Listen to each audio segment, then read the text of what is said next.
Alrighty, guys, I don't know if I'm still emotionally ready to talk about The Last of Us Season 2, Episode 2. I frankly probably am not. But regardless, here we go. We're going to talk about it. Season 2, Episode number 2 of The Last of Us. And if that wasn't sufficient warning, or if that wasn't, enough of a clue, this is going to be a full spoiler discussion for The Last of Us Season 2, Episode 2. So if you have not seen the episode, no worries. Just make sure to save this segment, save the podcast, save the audio platform, whatever you are listening on. Skip ahead if you are so inclined, and then come back to it once you have, and we will be here when you have seen the episode. And if you don't care about spoilers, or if you have seen the episode, then feel free to hang around, and let's get into the discussion. Because, guys, I said it in my immediate reaction, and I promise I'm not going to do an immediate reaction probably for every single episode. The Sunday night releases for these HBO shows are a little difficult for me. I was able to do them, I think, for almost every episode of The Penguin and for Dune Prophecy, but it's a little difficult. But regardless, that's an aside. I as soon as the episode finished, I had to do an immediate reaction, because this episode of The Last of Us is probably the most emotionally devastating, beautifully shot, so well written, so well paced, choreographed, everything. This episode is probably the best episode of television I have ever seen. Now, for some context, I have not played the games. I said this in my previous Last of Us reviews and in the episode 1 review. I haven't played the games. That being said, being on the internet, making YouTube videos, making a podcast, and listening to other people who have played the games, who have watched the shows, who know the story of the games, I didn't know explicitly Joel was going to die, but coming into Season 2, and especially after having seen Episode 1 with the setup of Abby, I thought, okay, so Joel is going to die. And because people have been saying, and even people who haven't been trying to spoil what happens in Season 2, or in Part 2 of the game, at the very least. But, people have been like, yeah, characters make choices that are probably going to make fans very angry. And it's emotionally devastating. And it's not hard to put 2 and 2 together, right? I figured, especially with Abby so bent on going after Joel, that he was going to die.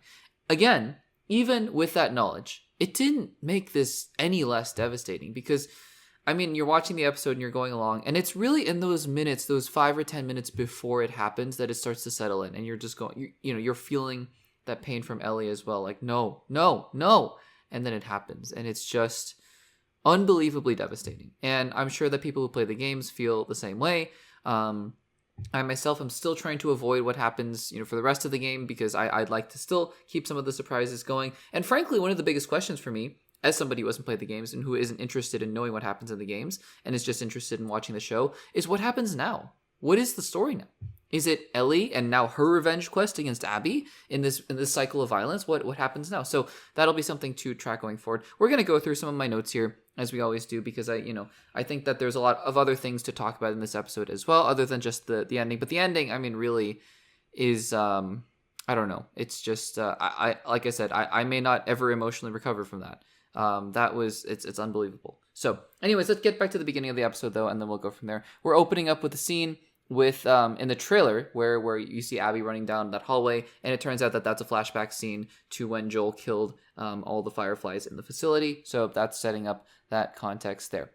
Then we get back to present day, and Abby and the remainder of the Fireflies are hanging out, and they see, okay, so there's this giant city, because it's not. I guess they thought it was just a little bit of an encampment, but no, it's an actual functioning city, which is about to get ravaged. It's about to get absolutely destroyed. And Abby also is on a revenge tour, and it's already causing her to really become a compromised person in terms of morals. She claims later on in the episode she has a code, but you can see it's just this quest for revenge against Joel is just eating away at whatever was there, beforehand. And it's, again, never ever condone violence, never ever, all that kind of stuff. But just in terms of characters, right? It's so difficult because you can see how devastated she was. It was her dad. The doctor was her dad. And so that's what good TV does. Good movies do. Good, character work, right? Is that of course, you never condone what Abby did to Joel. It is awful. It was just horrific. But at the same time, you understand where she's coming from as well. That's really the balance of great character work as well. So we get hints earlier on in the episode of infected, starting to use their own dead bodies as insulation, which is, again, they're getting smarter. It's the hints of them getting smarter. Then Ellie goes on patrol, and she was told that Joel and Dina were sent out earlier, and the relationship is interesting, and I guess that's the point, is that it's supposed to be so strained that that's sort of the last interaction that they ever have, which again, devastating. Before Ellie heads out, she has kind of a forced confrontation with Seth, the guy who made the inappropriate comment about her and Dina. And, for what it's worth, he's apologizing for it. And Ellie is not thrilled, and she is having none of it. So, but it was an interesting scene there. So we head outside, and I will say, like I said, the snow, the way that they shoot this season, it is beautiful. I mean, I'm sure that they used a lot of practical locations, and it shows. It is absolutely beautiful there.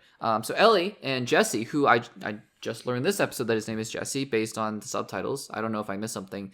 I probably did miss something in the previous episodes, but they're on their own patrol. They're just hanging out, and then eventually they go off into their own directions. But Abby, basically, she rolls down a hill and lands in a minefield of infected, and there are so many of them. What I think is so well done about this episode is a sense of scale. There are so many infected, and you can just see it, right? And Abby running away from them, and Abby running towards the perimeter of wherever she's going towards, and the fence being knocked down as it's toppling over her. It's unbelievable. And then Joel saves her life, and immediately I was like, oh no, there's a dilemma going on. Turns out Abby doesn't have too much of a dilemma in her own mind, because she just kills Joel anyways. So I guess not. But to me, I was like, oh, there's kind of a dilemma here of, okay, so Joel killed a bunch of people, including her father, but he also just saved her life. And so I wondered at the time whether that was going to play a part. Turns out probably not. Definitely not. And so there is that.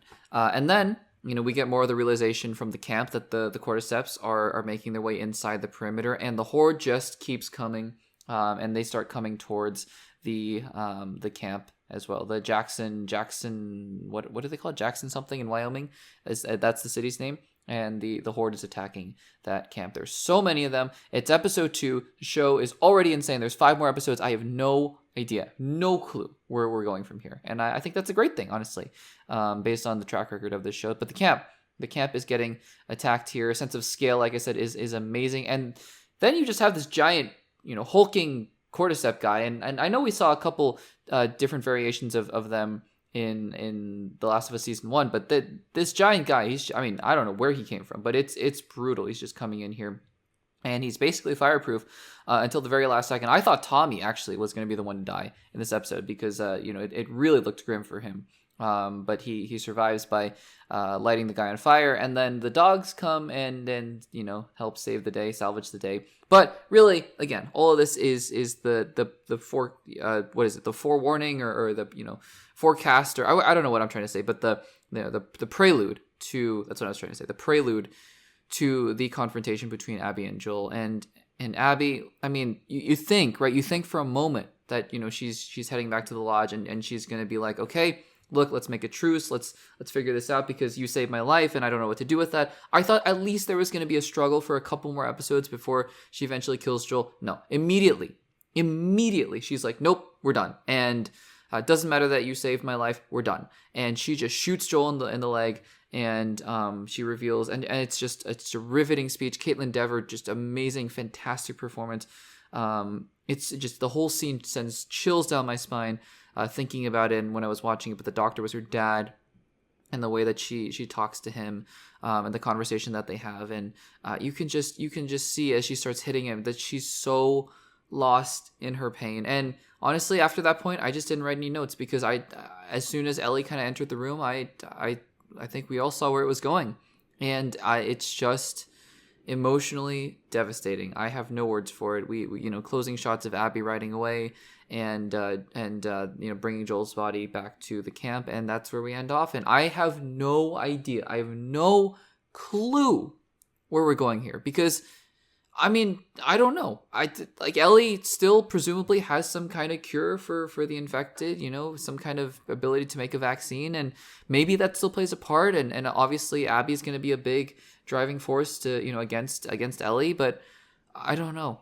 I really don't know. I think it's kind of incredible that Pedro Pascal, I'm sure everyone who played the game knew, right, that he wasn't going to be in the season for very long, and it's kind of amazing that he agreed to. Not that he had choice, really. I mean, he played Joel in the first season, but obviously that he did all the press tours, and he was like, yeah, I'm Last of Us season 2, and he was going to be such a big part of it. And then the guts to have the video game creators, first of all, to kill off basically the main character in the first 20% of their season it's unbelievable. It is really unbelievable. So I have no idea where we go from here, and frankly, I don't really want to know based on the game. I just want to watch the episode 3 as it comes out and experience it with the rest of you guys. But guys, that was The Last of Us season 2 episode 2. It was something else. One of the best, if not the best episode of television I have ever seen. HBO just does it differently. I don't know how they do it, but they just do it differently. So guys, what did you think of episode 2 of season 2 of The Last of Us? Did you enjoy it, or were you also just devastated like me? Let me know in the comments down below.